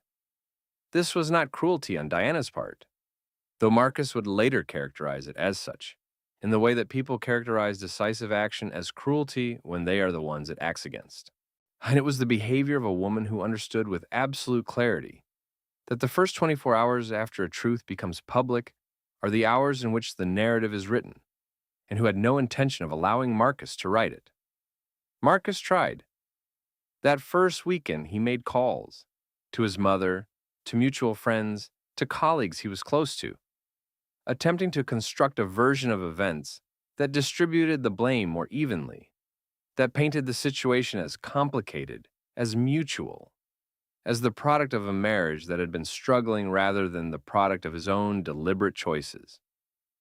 His mother listened to him for approximately 10 minutes before telling him, in the particular tone of a woman who has run out of patience with a child she loves but no longer excuses, that she had spoken to Diana and had seen what Diana had been sent, and that she did not want to hear his version until he was prepared to begin it with the word I and end it with the words I'm sorry and mean both. She then called me. She was on the phone for 40 minutes. She cried at several points. She apologized on behalf of a family she said she had clearly failed to raise with the values she had intended, and I told her honestly that she was not responsible for the choices of a grown man. And she said she knew that intellectually and did not feel it emotionally. which I thought was one of the more honest things anyone said to me in that entire period. Daniel drove in from out of state the following weekend. He didn't announce it dramatically. He simply called on a Friday evening and said he was coming, and arrived Saturday morning with coffee from the place I liked near the highway exit, and sat in my kitchen for most of the day. We talked about some things and were quiet about others, and he helped me move some furniture that I had decided needed to be different now that the house was only mine. And at the end of the day, he hugged me at the door and said, again, that he was sorry, and I believed him. And his presence that weekend was one of the few things in that period that felt uncomplicated and genuinely good. Julia had moved to her sister's in the immediate aftermath. We communicated primarily through text in those first weeks. Logistics, the retrieval of her belongings, the practical questions of a shared life being separated into its component parts. She was subdued in these communications, never defensive, never attempting to reopen the conversation we had had at the kitchen table. I appreciated that. There were moments in those early weeks when I wondered whether I would have been capable of the same restraint in her position, and I decided honestly that I didn't know. Grief does strange things to people's behavior, and Julia was, whatever else she had done, genuinely grieving. I could hear it in the few phone calls we had, in the flatness of her voice, in the absence of the particular warmth that had always characterized the way she spoke to me. Raymond Holt, for his part, became a footnote in a story he had helped begin. His involvement came out in fragments over the weeks following the confrontation. Julia was honest about the timeline when pressed, and the timeline revealed that Raymond had preceded Marcus by several months, that the two affairs had briefly overlapped in a way that Julia described in a later and more difficult conversation, with a shame so complete it seemed to have hollowed her out. Raymond was not married, which meant there were no secondary casualties in his direction, and his professional situation at Julia's company became awkward enough that he quietly transferred to a different division by mid-November. I heard this through a mutual acquaintance and felt, when I heard it, almost nothing. He had become peripheral to me in a way that was neither forgiveness nor indifference, but simply the natural result of limited emotional bandwidth. I had too much that was real and close and demanding to spend energy on a man I had never met. Marcus was a different matter. Marcus was family, which meant that the consequences of what he had done were woven into the fabric of relationships and structures that could not simply be set aside. His marriage ended. Diana filed within the month, moving through the legal process with the same efficiency she brought to everything. And their two teenage children became overnight children of a divorce, which was perhaps the consequence of Marcus's choices that sat most heavily with me, because those children had done nothing and would carry the weight of it regardless. I thought about them often in those weeks. I sent Diana a message saying so. She replied that they were resilient and that she was making sure they had support and that she was grateful and that she was moving forward. Marcus's professional life took the hit he had not anticipated. Commercial real estate is a relationship business. It runs on trust and reputation and the willingness of people to do business with someone they believe in. When a man's marriage collapses publicly, in the specific circumstances that Marcus's did, and when the details of those circumstances become known in the way that details do in a community where everyone knows everyone's adjacent connections, the professional fallout is not immediate, but it is real. Two clients he had been cultivating ended conversations without explicit explanation. A business partnership he had been developing went quiet and then officially dissolved in December. I did not engineer any of this. I want to be clear about that. I had sent the video to Diana because she had a right to know the truth of her own marriage, not as a weapon against Marcus's livelihood, as the professional consequences were the natural result of who Marcus had revealed himself to be, moving through a world that had opinions about that. He called me 6 weeks after that Thursday. I had been expecting the call and had spent some time thinking about whether I would take it. I had decided I would, not because I was ready to forgive him. Forgiveness, I had come to understand, is a long and non-linear process that does not happen on anyone else's schedule, but because I wanted to have the conversation, because I felt I was owed it, and because I thought he owed it to himself to have it with someone who would not let him off easily and would not be cruel about it either. He called on a Sunday evening in late November. I was in the kitchen. I spent a lot of time in the kitchen in those months, cooking properly for the first time in my adult life, finding in the physical work of preparing food a kind of meditative steadiness that I hadn't expected and was grateful for. I wiped my hands and answered. Marcus started with sorry. He said it 3 times in the first minute, which told me that he had rehearsed this opening and that he was nervous, both of which were appropriate. I let him say what he had prepared to say, which took several minutes and covered the expected territory. He was sorry, he knew there was no excuse. He understood if I never wanted to speak to him again. He had been selfish and wrong and had not thought about who he was hurting. He said this with what sounded like genuine feeling, and I listened to all of it without interrupting. When he finished, I was quiet for a moment. Then I said, Marcus, I need to ask you something, and I need you to answer me honestly. Can you do that? He said yes. I asked him how long he had wanted what I had. There was a silence on the line that lasted long enough to be its own answer. Then he said quietly, a long time. He said it the way people say true things they have never said out loud before, with the particular release of someone setting down something heavy. I know how that sounds. I know it doesn't help you. But you asked for honest. I said I did. I sat with what he had said for a moment. A long time. Not 8 months. The affair was 8 months. But the wanting had been longer. And in that admission was the thing that hurt most deeply, more than the affair itself in some ways, more than the smirk in the doorway. The revelation that the brother I had trusted without question, and the man who had stood beside me at my wedding and made a speech that made people cry, had been carrying a resentment and a wanting for years that he had never addressed, never named, never brought to me in any of the ways that real brotherhood might have made possible. He had chosen instead to act on it, to take rather than to speak, to betray rather than to be honest about something that, spoken honestly, might have simply been a hard conversation between brothers. I told him this. I said it clearly and without raising my voice. And I told him that what hurt most was not what he had done with Julia, but what it revealed about who he had been while pretending to be someone else. The years of accumulated dishonesty, and the friendship and the support, and the brotherly closeness that had existed alongside.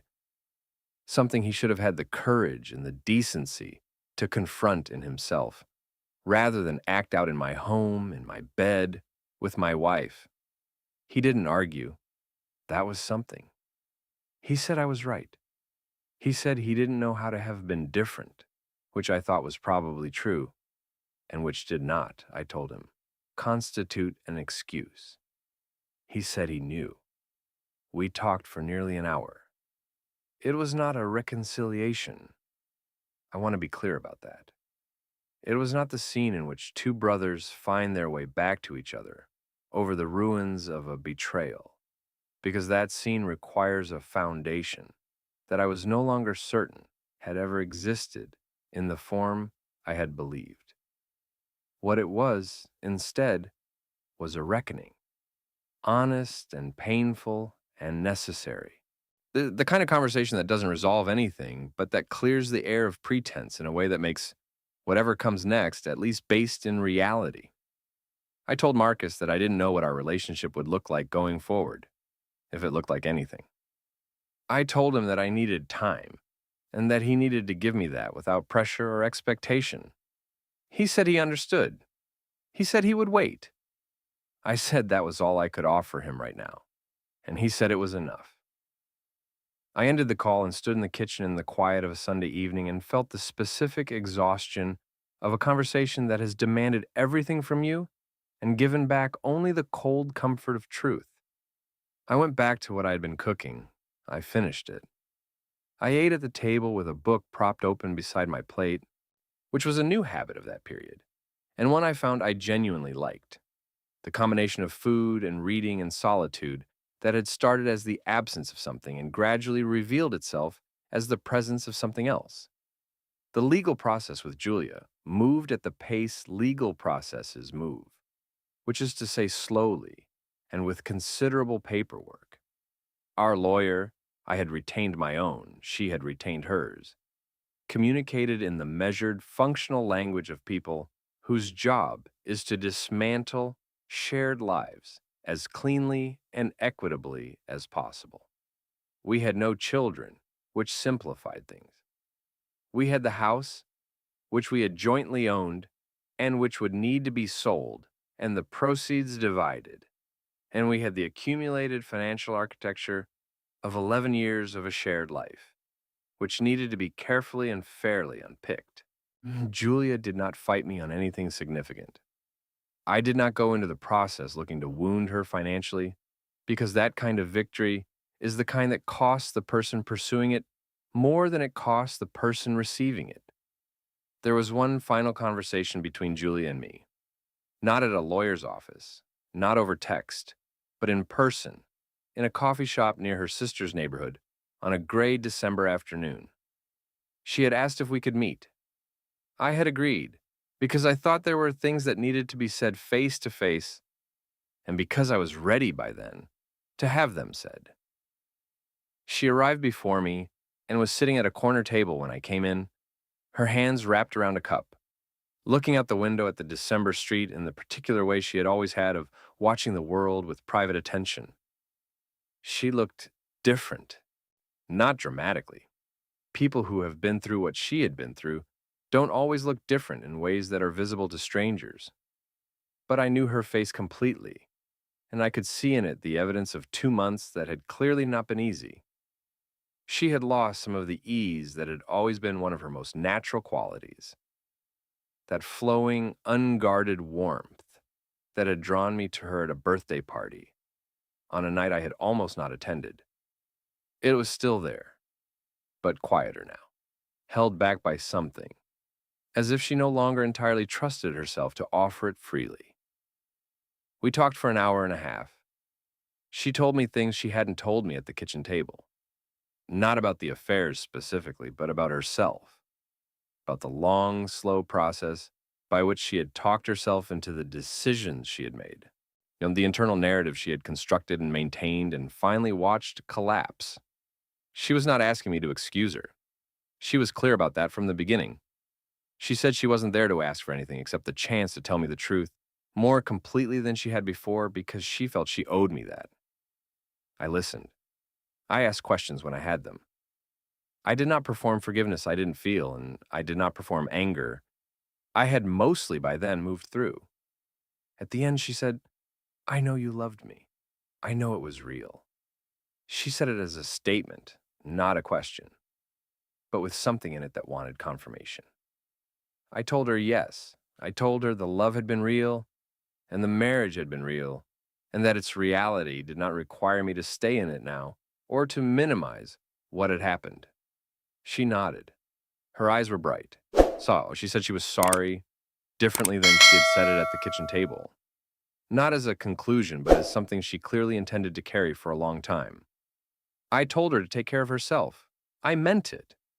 She said the same to me, and I believed her. I walked out of the coffee shop onto the December street and stood for a moment in the cold air, looking at the ordinary movement of a Tuesday afternoon, people going places, cars passing, a child pulling her mother's hand toward a shop window.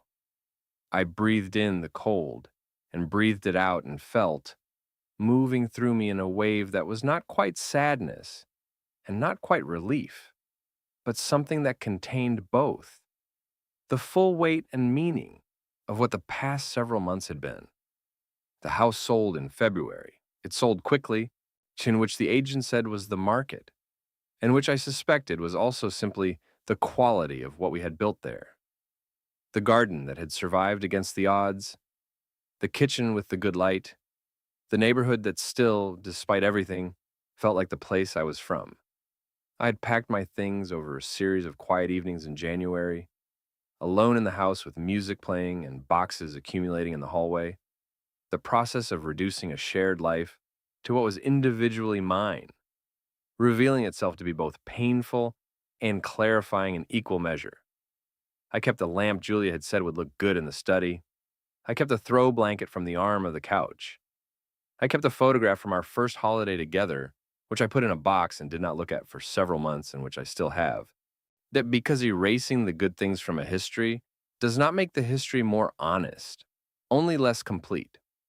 I moved into a rental apartment on a Saturday morning in late February, a two-bedroom in a part of the city that was new to me, where the streets had a different rhythm and the coffee shop on the corner was not a place with accumulated meaning and the neighbors did not know my story. I carried boxes up 2 flights of stairs with Daniel, who had driven in again for the weekend and who worked with cheerful, steady competence and asked no questions I didn't want to answer. We ordered pizza when the heavy lifting was done and ate it sitting on the floor against the wall of the empty living room because the furniture wasn't arriving until Monday. And Daniel made me laugh 3 times, which felt like a gift I hadn't known I needed. And he left Sunday afternoon.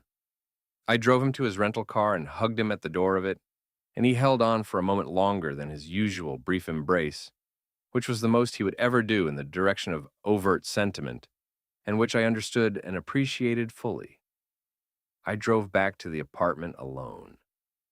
I parked and sat in the car for a moment, looking up at the building, my 2 floors up, my new address. The February afternoon was cold and clear, the sky a pale, clean blue that felt like something beginning rather than something ending. I got out of the car and went inside and up the 2 flights and unlocked the door of the apartment, which smelled of fresh paint and the particular neutrality of a space that has not yet been inhabited, that has not yet accumulated the texture of a life. And I stood in the empty living room. The boxes were stacked against one wall. The lamp was on the floor, still in its box. The throw blanket was somewhere in the pile. Through the window, the city went about its business in the pale winter light, indifferent and continuous, the way cities are. I stood there for a while, not doing anything, just being in the space. This new, unmade, entirely possible space that was, for the first time in a very long time, only mine. I thought about the Sunday family dinner in late August, where a look had lasted half a second too long. I thought about the laundry room and the Morello's receipt. I thought about Marcus's smirk and Diana's 3 words and Daniel's extended hug at the car door. I thought about Julia at the window of a birthday party, watching the street with private amusement, and about sitting across from her in a coffee shop in December, watching the same quality of attention still present in her face beneath all the change. I thought about my father and the difference between endurance and avoidance, and I thought about how endurance had looked in practice. Not heroic, not cinematic, but mostly just 1 foot in front of the other through a series of days that were genuinely hard, until the days became less hard, until the mornings began to have a different quality. I thought about all of it and then I let it go. Not completely. These things do not leave completely, and anyone who tells you otherwise is either lying or has not yet felt the full weight of what they lost. But I let it go enough. Enough to turn from the window and look at the room, my walls, my beginning, and feel something that was not happiness exactly, not yet, but was in the same family as hope. I went to the stack of boxes and found the one with the lamp and opened it and set the lamp on the floor in the corner where the light would be best. I plugged it in. It came on warm and steady in the pale winter afternoon, casting the particular quality of light that Julia had always known would look good. And that looked good still here, in this new place, regardless of everything. I put the kettle on. I found a mug in one of the kitchen boxes. I stood at the window while the water boiled and looked out at the city going about its ordinary, continuous life. And I felt the cold of the glass against my fingertips and the warmth beginning to build in the room behind me. And I understood, with a quietness that was nothing like the quietness of those dark, suspended weeks of suspicion and grief, that I was going to be all right. Not today entirely. Not without more mornings that would be harder than this one, before the hard mornings became the exception rather than the rule. But all right in the way that matters. In the way that a person is all right when they have come through something real and lost something real and found on the other side of the loss, that they are still standing, still themselves, still capable of putting a lamp in a corner and making a cup of tea and looking out at a winter afternoon and finding it, despite everything, worth being present for. The kettle boiled. I made the tea. I sat on the floor of the empty living room with my back against the wall and the mug warm in both hands. So, in the good light of the lamp, in the clean quiet of a life that was entirely, finally, mine to build, and I began. And that is where we leave Seth. Not broken, not bitter, just a man in a new room with a warm cup of tea and a life that finally belongs entirely to him. If this story moved you, touched you, or reminded you of something you have lived through yourself, drop a comment below and tell me the moment that hit you hardest. I read every single one, and if you are not subscribed yet, now is the time. Hit that subscribe button, turn on the notification bell, and share this video with someone who needs to hear it today. There are more stories coming, real ones, heavy ones, the kind that stay with you. I will see you in the next one.